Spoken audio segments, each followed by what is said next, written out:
Welcome to Dealbox Daily, episode 21. I am your host, Brendan McShane, and today we are here to go through all the latest crypto and blockchain news you don't have to. It's covering everything blockchain, digital assets, and fintech.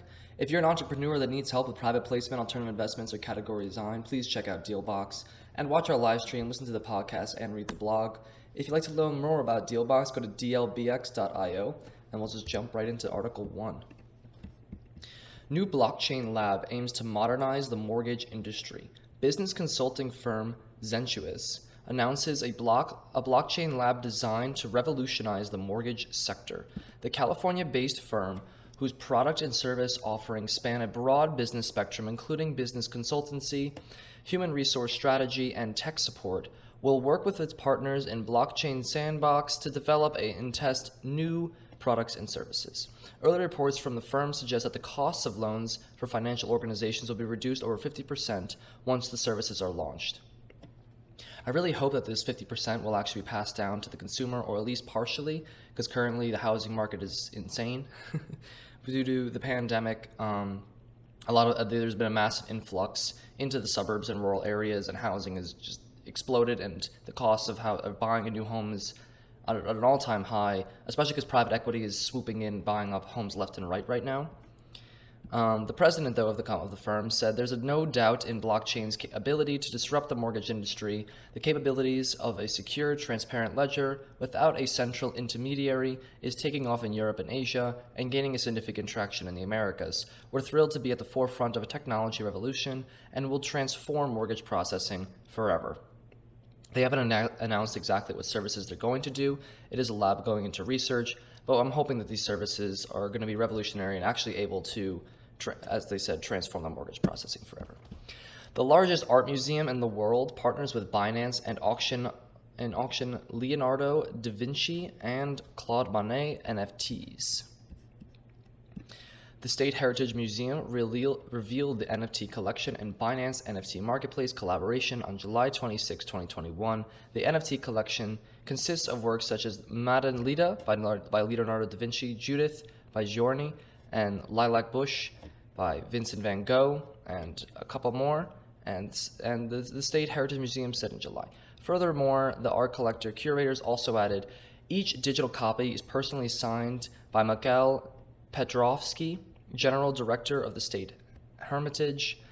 In doing so, he not only confirmed the authenticity of a limited series of works, but also signed an independent work of art by applying his signature, the date, and the exact time of signing, thereby giving it absolute uniqueness, perpetuated in the blockchain. The place of signing, the Heritage Museum itself, it also saved in the metadata. The only issue I'm seeing here is you don't actually own the work of arts. You own a digital copy. Yes, it's signed by the general director of the museum, but don't know exactly how valuable it still is because, again, it's digital copy. It's not the actual physical artwork of Vincent van Gogh or Leonardo da Vinci, which would be worth millions, could be priceless. That goes for absorbent amounts. That's why these listings are starting only at 10,000 USD. I mean, Binance is using this as a way to promote their marketplace and their stable coin because they're listing it in BUSD, which is their stable coin. So that's what they're getting out of this. The auction house is basically getting to sell a digital copy of its work, doesn't actually lose the work, so they're not really giving up anything, and they're getting, I mean, what I'm considering here free money. It seems like, why would they not do this? Someone's obviously going to pay something for this, so go for it.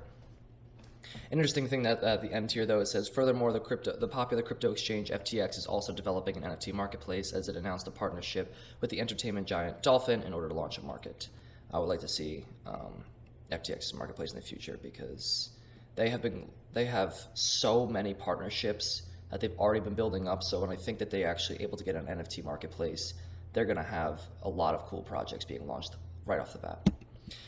Arizona Ice Tea reveals Bored Ape Yacht Club NFT Comic. The official Arizona Ice Tea Twitter handle also tweeted a shout out to the Twitter handle of Bored Ape Comic and the website boredapecomic.com. The website explains that the Bored Ape Comic #1 is officially able to mint 4.04 ETH and limited to 10,000 copies. Bored Ape Comic #1 introduces an amazing cast of Bored Apes as they enter into the metaverse.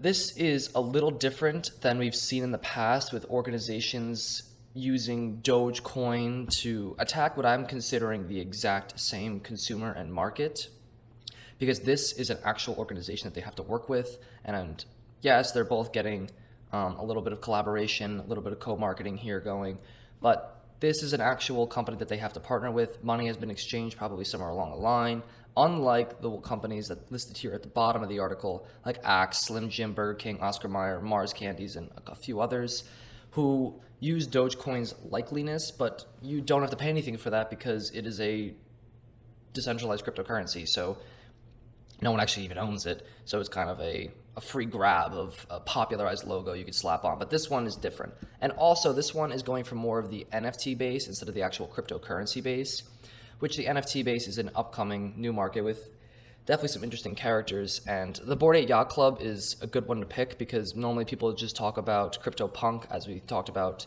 on Monday, with Steph Curry buying a CryptoPunk, and also Visa buying a CryptoPunk. And yeah, here we've already mentioned these, that Bush has gone into the NFT market, Visa's gone into the NFT market, and Anheuser-Busch also bought an ENS namespace beer.eth. MetaMask surpasses 10 million monthly active users as DeFi continues to surge. Demand for the non-custodial wallet continues to surge amid the DeFi and NFT booms. MetaMask has been a primary benefactor as active monthly users have grown 19-fold in just over a year. MetaMask credited a confluence of factors for its exponential growth, including the rapid adoption of Ethereum's smart contract technology, the continued expansion of DeFi protocols, and the successful launch of its token swap solution. The company also credited the non-fungible token Boom for attracting more users to its technology. As Cointelegraph reported, MetaMask registered its 1 millionth monthly active user in October 2020, up from 545,000 in July of the same year. Much of that growth is attributed to the so-called DeFi summer that swept the crypto markets in mid-2020. Although DeFi showed signs of cooling later in the year, it remains one of the hottest corners of the cryptocurrency market. As we can see also, BenQ, which was launched just a few weeks ago, has already 1 billion in just total value locked in just less than a week, and the total market has 155 billion in total value locked and across all the DeFi ecosystems. Now, one thing that I've touched on before, but like to touch on again, because it is important, is when they say active monthly users, I want to make that clear, and I wish that they would make this clear in the article, if that actually is unique people using this, or is that 1 million active, 10 million active wallets, because that's completely different. And active wallets is user can have multiple wallets, and they could be using all of them to send their crypto back and forth. And maybe they're using one for NFTs and one for holding different coins as a way to protect themselves. But 10 million active users is pretty important here. And I think a lot, yeah, as they've mentioned in the article, the NFT boom, the DeFi boom is a big one. Also, MetaMask is really easy to use because it's just right into your internet browser, and you can click on it, connects really simply, and it just auto connects to every chain. I just connected mine to Avalanche, which was really simple. You just quickly enter a couple of information, boom, connected, add new tokens, boom, connected. So I think its simplicity is a big reason people pick up on it, and it's easy to use because it's right in your web browser, and it's popular and has not had any really massive hacks anytime. So it's trusted compared to, as a headline earlier in the week was Cream Finance was recently hacked with 19 million by a flash loan. And X Token also suffered major hacks, which is one of the reasons that I think that people, when they're picking their crypto wallets, are also looking out for major hacks and how secure that they feel like their coins are.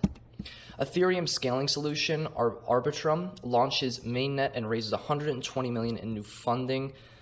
Off-Chain Labs, the developer of Ethereum scaling solution Arbitrum, has launched the Mainnet. The Mainnet means that the public can now interact with decentralized apps, or dApps, on Arbitrum. That's take me a second to pronounce. Off-Chain Labs co-founder Stephen Goldfender told the blog, until now, the developers could launch and test their apps on Arbitrum, and now their users can use apps, says Goldfender. So the idea is here that Arbitrum is a layer 2 scaling solution. It optimizes rollup technology, and it regularly settles the batches in the Ethereum mainnet, and it's using a sidechain. which are all important things of lowering costs, upping speed, and something that's really necessary for Ethereum moving forward, which the main complaints have always been with Ethereum: speed, costs, which is one of the reasons why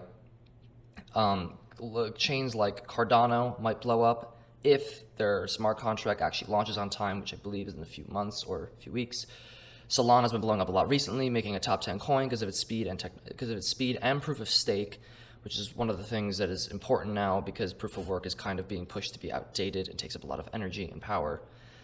And proof of stake also allows it to be easier for more people to participate in the blockchain community. But dApps are an important thing and are part of the scaling and building up of blockchain so that actual users will come and use them for any variety of reasons. This company now, Off-Chain Labs, is officially a new unicorn in the space with a 1.2 valuation after a Series B raising. And its main competitor is Optimism. And it's here, they explain a slight difference between the two, where it comes down to how their smart contracts are actually read on the chain to see if there's a invalid interaction and how they're disputed, which could, again, take a while. And Arbitrum does a different approach than Optimism. So Optimism limits smart contract sizes to what could be re-executed on Ethereum, while Arbitrum allows users to dissect smart contracts into smaller pieces to prove fraud at a level of a single contract instruction, making it a little easier to break up disputes because they can break it down into small pieces instead of reading the entire contract at once. So that's definitely good to see in the future. And let's see what projects actually get built on top of those dApps. Our next episode will be Thursday, September 2nd, so tune in then, and I'll see you next time.